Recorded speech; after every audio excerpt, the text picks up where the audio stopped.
Hi, I'm Ben. I'm a software engineer and I work at Philips Research.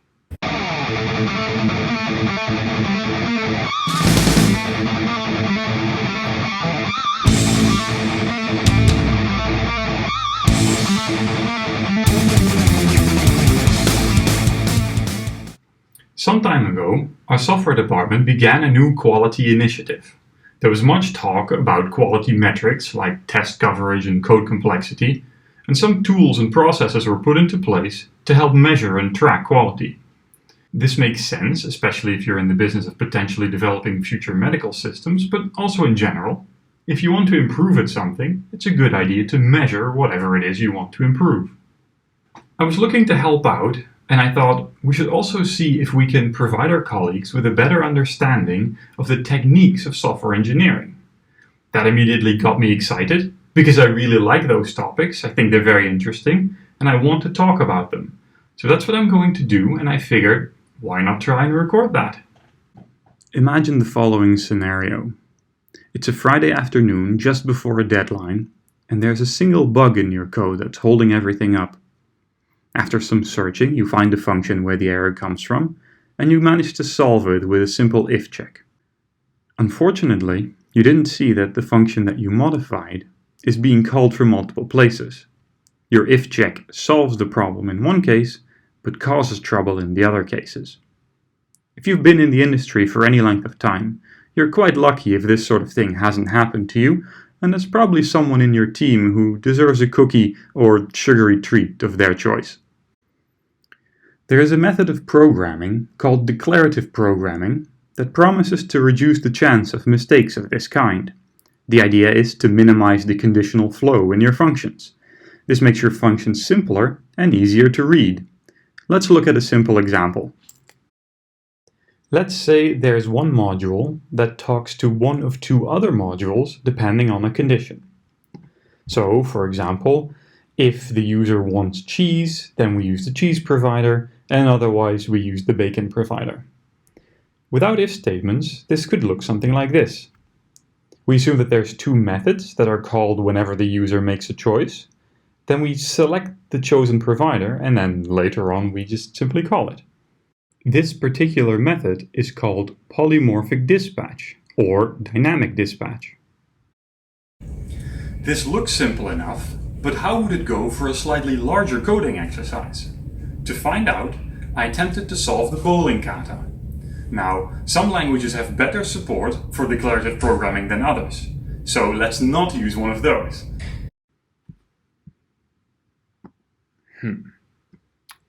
Alright. The point of the bowling kata is to ask users for a score for each round in a game of bowling, and then to present the total score at the end. And I'm going to try and build this in code without using any if statements or conditional flows. So let's start incredibly simply. Let's say there's only one round, and let's just say whatever I fill in for my score, that is what the total score will be.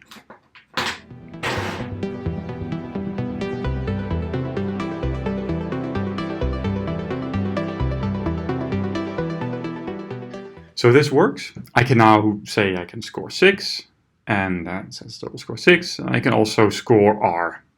So I'm guessing it's time to do some input validation, huh?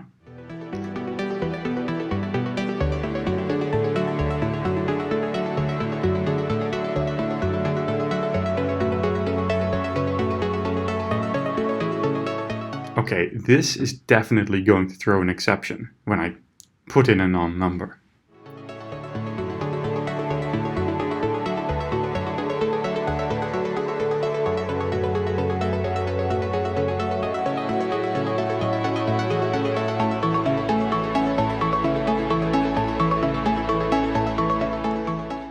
Yeah, okay, fine. So this while statement is actually kind of just a hidden if statement. So let's try and make some objects and see if that gets us around this.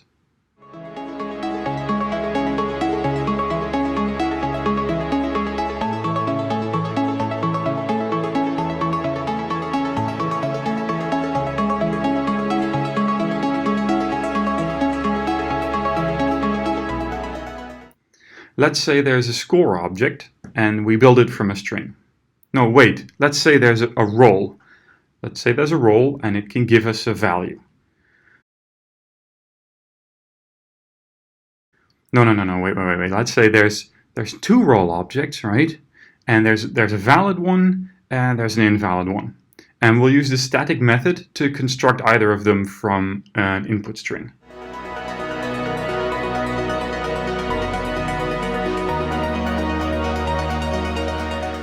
Yeah, okay, but if the string parses correctly, that doesn't mean that it's valid.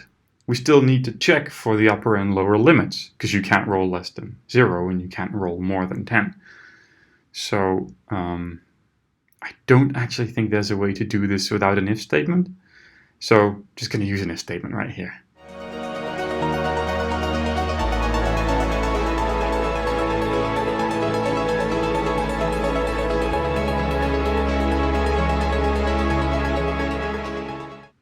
Technically, I suppose the try-catch also counts as a conditional block. But is there a way I could get out of using one? Never mind that for now. Let's see if we can build a list of roles until the game is complete, until the full game is entered. So 10 roles, yeah?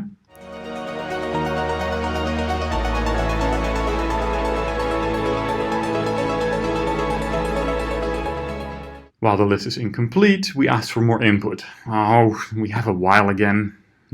Should try not to use that. Never mind that for now. Let's just see if we can get this working.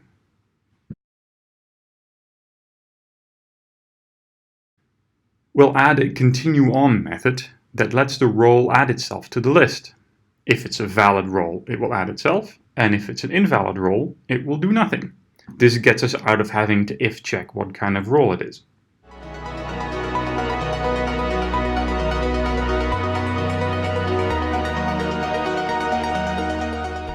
We'll just add an error message right here.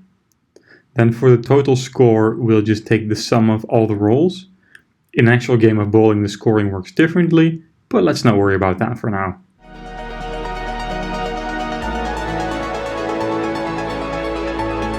Alright, let's test.